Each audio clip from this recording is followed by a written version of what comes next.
Prezados colegas contadores, nós agora, em virtude dessa situação crítica em que o país está atravessando, não só o Brasil, mas também outros países, as empresas de um modo geral, principalmente as pequenas empresas, estão passando por um processo muito grande de dificuldades e nós, como membros do Conselho de Contabilidade, preocupados com a situação das pequenas empresas, resolvemos produzir um trabalho.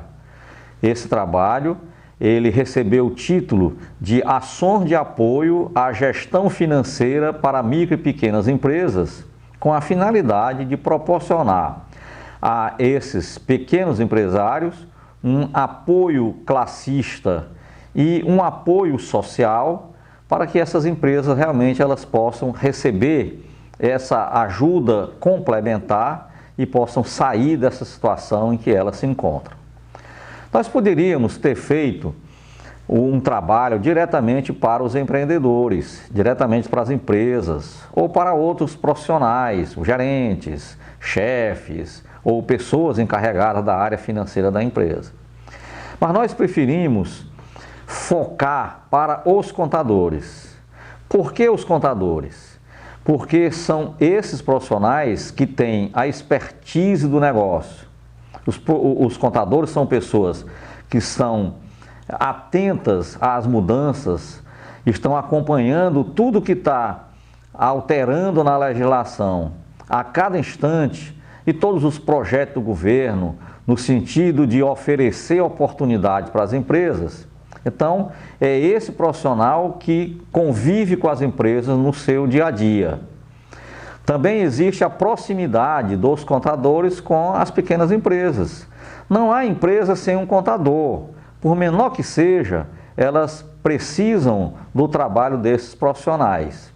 Então, como o contador tem a presença, tem a expertise, tem essa proximidade em função do acompanhamento que eles têm da legislação, nós resolvemos que esse trabalho seria dirigido para os contadores, para que os contadores pudessem trabalhar com esses materiais, levar para as empresas, se preparar e ajudá-las. Então, esse trabalho, todos os profissionais de contabilidade já receberam, porque foi disponibilizado pelo CRC através dos e-mails dos profissionais de contabilidade. Então, nós vamos apresentar este trabalho dentro de um grupo de assuntos que nós selecionamos como sendo aqueles assuntos mais relevantes. Então, nós vamos iniciar com um balanço financeiro inicial, depois vamos abordar fluxo de caixa, depois capital de giro, no sentido de calcular a necessidade de capital de giro que as empresas têm e, finalmente, apresentar as principais fontes de recursos que as empresas podem se socorrer nesse momento e resolver os seus problemas financeiros após a pandemia. Então, nós vamos iniciar com o balanço financeiro inicial. O balanço financeiro inicial, ele não é uma novidade total para os contadores. Nós trabalhamos com balanço. Nós até em alguma situação trabalhamos com balanço inicial. Mas agora nós vamos abordar uma questão que é específica da área financeira. Então, é um balanço semelhante ao que se faz na contabilidade, porém abordando apenas as contas que representam movimentação financeira. Então, nós vamos trabalhar fazendo uma análise das informações disponíveis que as empresas têm para apresentar, elaborar um balanço financeiro de abertura a partir de uma data zero para que se possa iniciar esse trabalho e sequenciar após esse momento da pandemia e da sequência à vida das empresas, trabalhar com um tratamento a ser dado às principais contas financeiras. Por exemplo, a conta caixa, O que é que o contador precisa fazer? Chegar na empresa, saber se a empresa tem um livro caixa.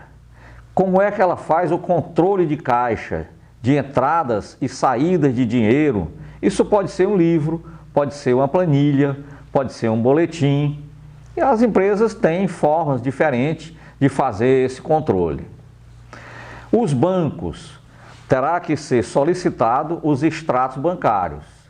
E esses extratos terão os saldos inseridos na planilha que vai ser feito esse balanço financeiro de abertura.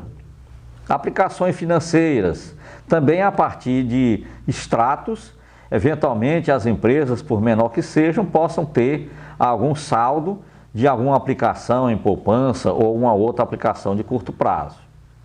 Contas a receber de clientes, aí teria que ser feito um levantamento através das formas como as empresas fazem os controles dos boletos, das vendas com cartão, de cheques pré-datados, de cheques recebidos no dia, enfim.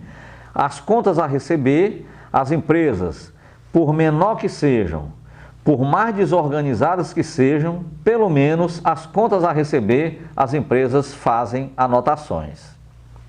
Outras contas a receber que não sejam provenientes de vendas, como por exemplo, a empresa tem um imóvel alugado, tem um veículo alugado, tem alguma outra venda que ela fez e tem contas a receber em função dessa operação anterior.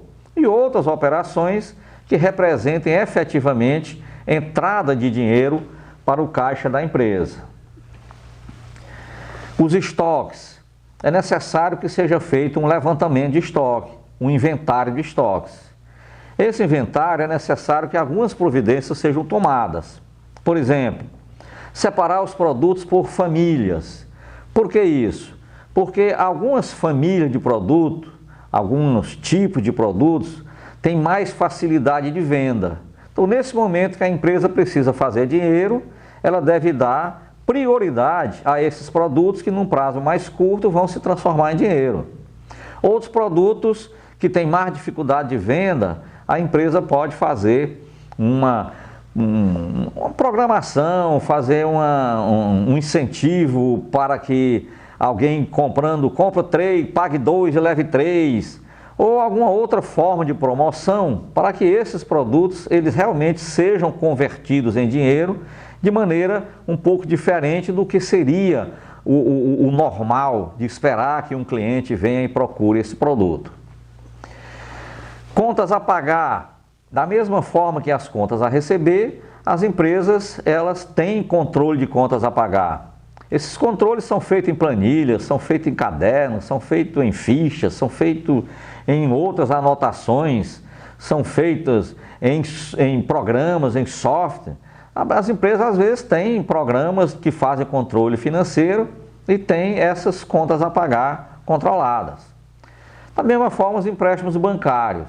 Embora estes sejam mais fáceis, porque os bancos eles fornecem, além do contrato inicial, eles também fornecem outras informações como extratos, planilhas, e solicitando o banco, eles têm todo interesse em fornecer esses dados para que as empresas possam fazer as suas programações de pagamento.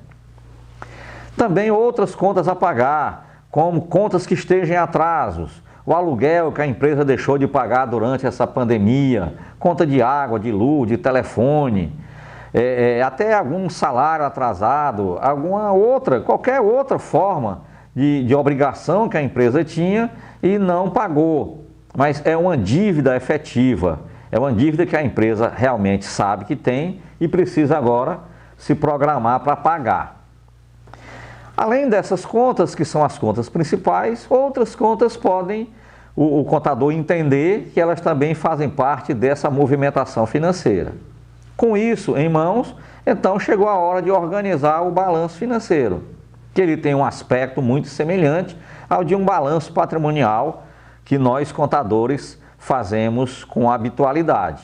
Então, de um lado, nós vamos colocar os direitos, ou no que nós comumente chamamos de ativo, que é o dinheiro, os estoques e as contas a receber. Do outro lado, temos as obrigações, que são os passivos. E aí nós vamos listar os fornecedores, os empréstimos bancários, as outras contas a pagar. Totaliza o que tem a receber, totaliza o que tem a pagar, claro que vai dar uma diferença. Essa diferença, ela será um déficit se as obrigações forem maior do que os direitos. Será um superávit se as obrigações forem menor.